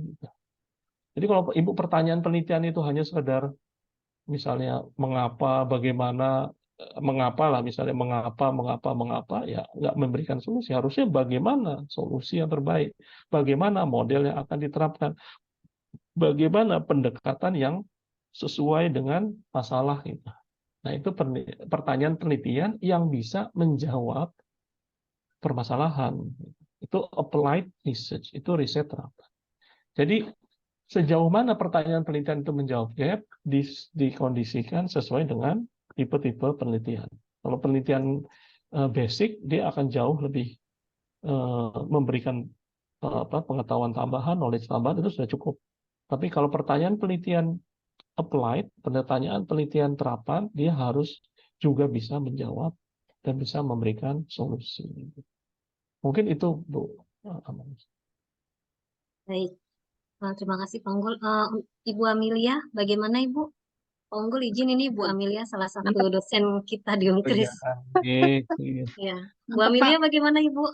Aduh, mantap banget. Jadi banyak ilmu yang keluar dari 2 pertanyaan. Kayaknya ada 6 atau 8 konsep baru yang kita dapat, Pak. Terutama saya lah, gitu.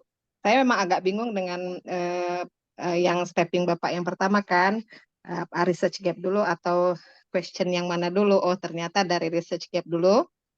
Apakah jenisnya literature, empirical atau theoretical. Nah, dan kemudian bagaimana kita generate question kita itu adalah berdasarkan kira-kira type of research kita yang mana, fundamental, applied, atau R&D. Aduh, itu bagus banget Pak. Matur nuwun, terima kasih banyak. Sami-sami Bu, senang berkenalan dengan Bu Amelia. Terima kasih Bu Amelia. Baik teman-teman sekalian, ya, baik teman-teman sekalian, masih ada yang mau bertanya? Silakan jika masih ada pertanyaan, boleh langsung raise hand aja atau chat WA. Jika tidak ada pertanyaan lagi, mungkin waktunya juga terbatas nih Pak Unggul. Mungkin sebenarnya masih banyak teman-teman yang mau bertanya nih. Cuma mungkin belum pada ini nih, dia mempersiapkan pertanyaannya. Padahal bagus banget nih Pak materinya hari ini. Baik, gimana teman-teman, para hadirin, dosen dan yang lain, barangkali masih ada pertanyaan, silakan, masih ditunggu.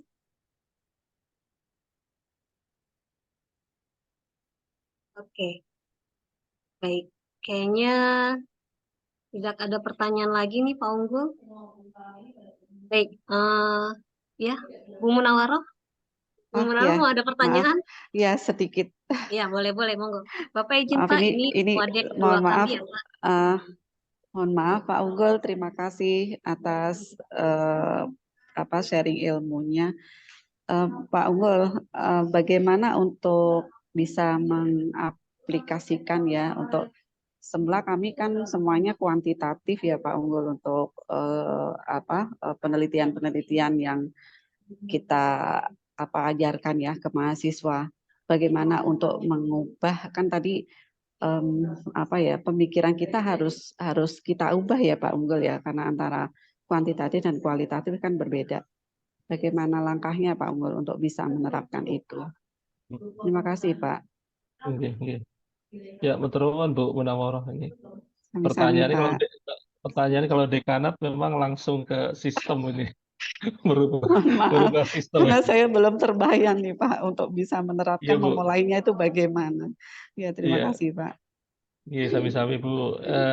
Mungkin saya sharing aja yang saya lakukan juga di UNJ ya.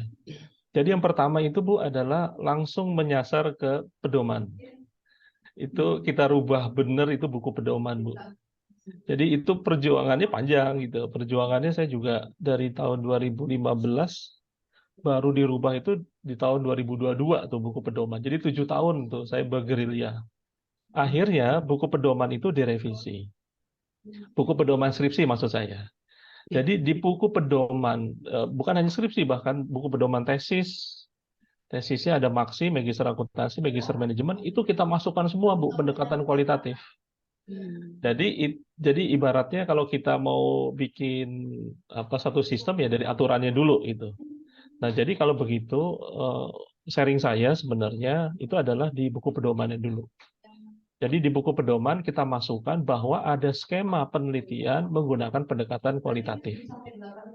Oke. Nah, dari situ biasanya tuh dosen-dosen dan mahasiswa biasanya udah mulai itu. Oh, berarti kita ada nih yang disebut dengan kualitatif. Terus kemudian yang kedua, Bu, setelah buku pedoman itu adalah ya sekali lagi ya, itu adalah pemberdayaan dosennya ya. Jadi penguatan dosen. Jadi pelatihan-pelatihan terkait dengan kualitatif itu juga harus ada. Termasuk juga ini beberapa dosen-dosen yang sekolah gitu ya, mereka mengambil disertasi kualitatif, kebaliknya mereka bisa membimbing kualitatif gitu. Nah, seandainya mereka membimbing kan sudah ada di buku pedoman, berarti boleh dong itu untuk kualitatif gitu. Jadi itu yang matching gitu. Terus kemudian yang ketiga itu adalah memasukkan materi kualitatif di pengajaran, Bu, terutama di mata kuliah Medlit. Itu jadi di mata kuliah Medlit. Kalau bertahap, kalau itu sharingnya sih yang saya lakukan untuk berubah mindset itu ya Bu ya, terutama untuk penelitian kita. Begitu Bu Munawaroh mungkin. Baik Pak, tunggu 7 tahun ya Pak ya untuk memperjuangkannya. Ya, Ya. kalau di Chris kayaknya udah Dokter Amanda itu udah kapus litnya udah mahir Bu, jadi bisa Betul. tengah tahun. Iya. Bimbingannya Kita Pak sudah Unggul, siapa dulu Oh tuh? ya, Kak Unggul. Berarti Bu Amanda harus memulai ini untuk menyiapkan bagaimana usulan pedoman kita nanti. Beliau sudah bersertifikasi juga Pak Unggul sekarang. Nah iya itu dia tuh. Harus merubah buku pedoman. Ya. Terima kasih Pak Unggul atas Nggih, sharingnya. sami-sami Bu. Terima kasih. Nggih, sami-sami Bu. Makasih Bu Ana. Bu Menara sudah cukup Ibu? Kami Bu. Sudah, terima kasih. Kasih Bu. Nah, Pak Unggul nih sudah ada Bu Amanda hadir lagi. Biasanya nih penanya terakhir nih Pak. Bu Amanda. Ya Bu Amanda mungkin ada pertanyaan penutup nih Bu Amanda. Buat mentor Bu Amanda kan Pak Unggul. Monggo Bu Amanda, silakan. Iya, terima kasih. Saya kalau sama Pak Unggul mah judulnya belajar terus gitu. Tiada hari tanpa belajar. Mungkin satu pertanyaan mendasar gitu ya Pak, karena kami juga belum terbiasa. Apa ya, gimana caranya mengubah mindset kita yang terbiasa dengan kuanti itu, kemudian untuk ya mulai melirik-lirik ke kuali gitu. Gimana Pak sebaiknya kita melatih atau mengajarkan memahami perbedaan mindset keduanya itu Pak? Itu aja sih, terima kasih. Jadi itu ada dua pendekatan. Ada pendekatan cara cepat dan cara lambat. Cara cepatnya adalah kalau promotornya kualitatif itu. Jadi harus kualitatif itu cara cepat ya. Jadi kalau Bapak Ibu nurusin S3, S2 promotornya kualitatif, ya mau nggak mau harus kualitatif. Itu cara cepat. Cara lambatnya menurut saya yaitu adalah Bapak Ibu harus banyak referensi lah ya. Referensi terkait dengan penelitian-penelitian kualitatif itu. Jadi itu kan sebenarnya masalah membuka wawasan sih sebenarnya kalau menurut saya gitu ya. Jadi program-program pemberdayaan, terus kemudian penambahan skill penelitian dosen itu mungkin bisa lebih diarahkan ke penelitian-penelitian yang sifatnya kualitatif. Gitu. Jadi dosen itu punya wawasan itu, ya termasuk juga jurnal-jurnal gitu ya. Itu punya wawasan itu. Jadi menurut saya dengan wawasan itu bisa membuka. Nah, salah satunya juga dari referensi itu adalah mungkin kapan-kapan Bu bisa melakukan studi banding ya. Melakukan studi banding ke kampus-kampus yang kuat kualitatifnya tuh. Yang paling kuat ya jelas Universitas Brawijaya ya, Profesor Iwan Triyono itu paling kuat itu misalnya gitu ya. Itu studi banding lah ke sana misalnya untuk dapat gambaran disertasi kualitatif gitu ya. Atau ke lembaga-lembaga lain yang mungkin nanti Bu Amanda bisa temukan. Mungkin kita bisa benchmarking ke situ gitu ya, bawa beberapa dosen atau mungkin bisa sekolah di sana gitu yang bisa membuka wawasan. Saya pikir nanti lambat laun kalau wawasannya terbuka dan yakin bahwa kualitatif ini juga prospek dan punya manfaat, saya pikir lambat laun akan punya itu mindset yang berubah itu.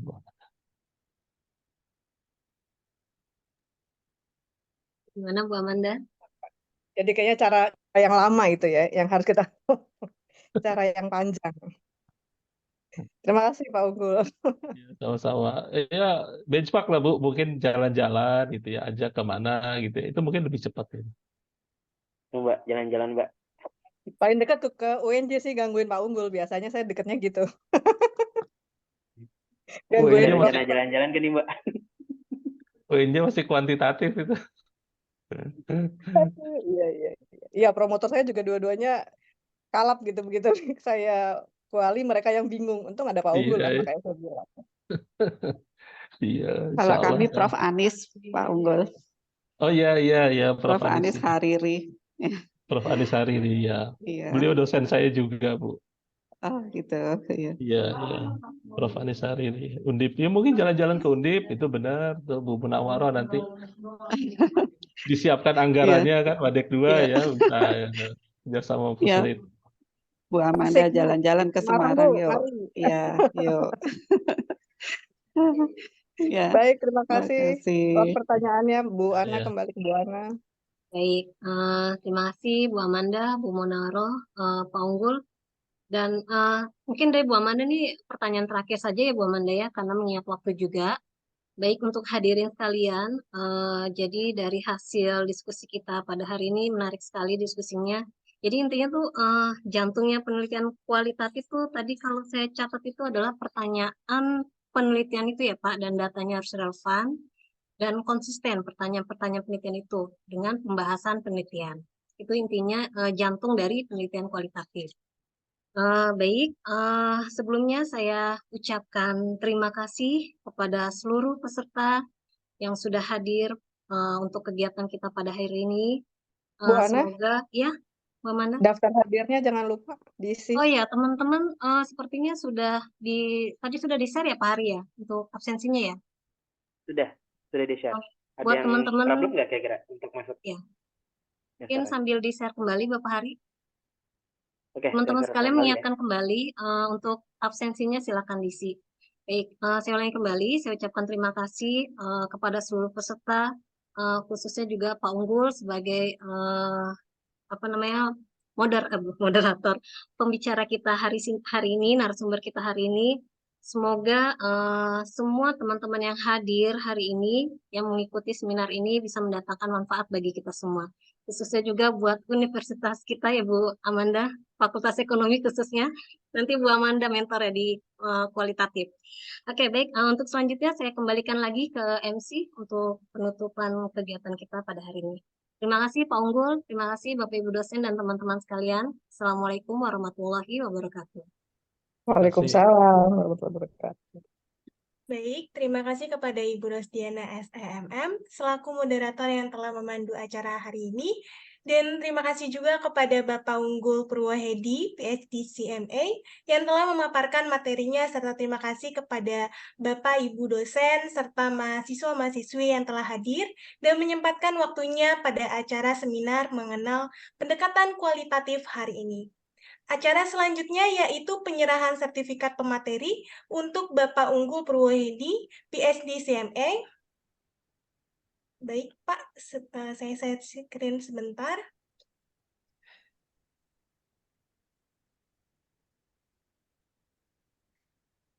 Baik, akan saya lakukan sesi foto bersama dulu ya, Pak. Ya, makasih banyak atas sertifikatnya, Pak Ibu. Terima kasih Pak Unggul. Sama-sama Pak Unggul. Ya, Terima maturun, kasih. maturun sangat ya. Terima kasih, Bapak. Terima kasih.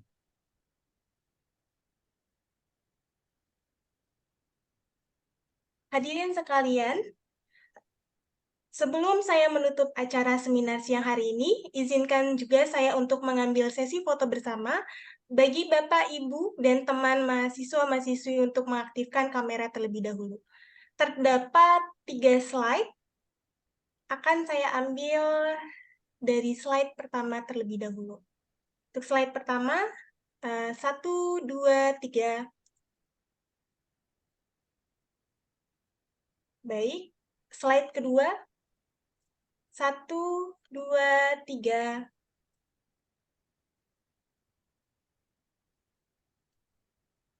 Dan slide ketiga, 1, 2, 3.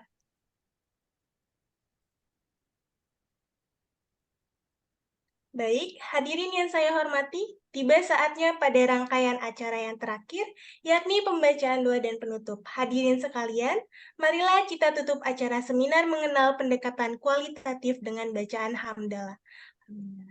Alhamdulillahirobbilalamin. Saya selaku MC, apabila ada sikap dan tutur kata yang kurang berkenan di hati para hadirin sekalian, saya mohon maaf yang sebesar-besarnya. Wassalamualaikum warahmatullahi wabarakatuh. Terima kasih. Waalaikumsalam warahmatullahi wabarakatuh. Waalaikumsalam Terima kasih. warahmatullahi wabarakatuh. Terima kasih Pak kasih, Unggul, Vero. terima Terima kasih kasih Bu semua Ana, Bapak Ibu. Terima Terima kasih. kasih. terima kasih Vero, Pamit. Terima kasih. Diri. terima Assalamualaikum. kasih Pak Unggul. Terima Waalaikumsalam. kasih. Waalaikumsalam. Terima kasih Bapak. Oke, terima kasih semuanya. Absen jangan lupa. Sampai ketemu lagi di seminar berikutnya. Makasih Ana, makasih Vero, Bu Amanda. makasih semua.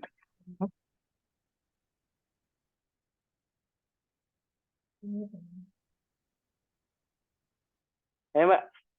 Si Mbak.